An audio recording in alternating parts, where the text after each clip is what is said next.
ତାତିରେ ଆଉଟୁ ପାଉଟୁ ରାଜ୍ୟବାସୀ କଲବଲ କରୁଛି ଅସହ୍ୟ ଖରା।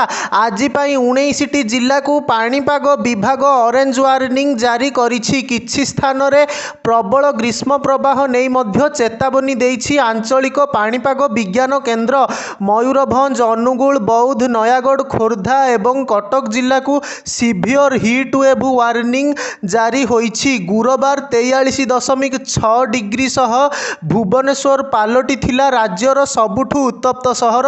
ଆଜି ମଧ୍ୟ ତାପମାତ୍ରା ଆହୁରି ବଢ଼ିବା ନେଇ ପାଣିପାଗ ବିଭାଗ ପୂର୍ବାନୁମାନ କରିଛି।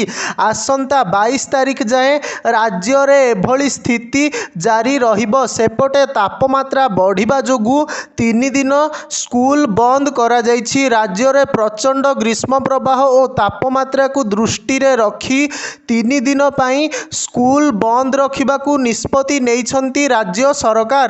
ଏପ୍ରିଲ 18ରୁ 20 ତାରିଖ ଯାଏଁ ବନ୍ଦ ରହିବ ରାଜ୍ୟର ସମସ୍ତ ସ୍କୁଲ। 3 ଦିନ ଯାଏଁ ସମସ୍ତ ସରକାରୀ ଓ ବେସରକାରୀ ସ୍କୁଲ ଛୁଟି ଘୋଷଣା କରାଯାଇଛି। କେବଳ ଦିନ ନୁହେଁ, ରାତିର ତାପମାତ୍ରା ମଧ୍ୟ ଅଧିକ ରହିବ ବୋଲି ପାଣିପାଗ ବିଭାଗ କହିଛି। ତେବେ 22 ତାରିଖ ପରଠାରୁ ପାଣିପାଗ ବଦଳିବାର ସମ୍ଭାବନା ଥିବା ପାଣିପାଗ ବିଭାଗ କହିଛି।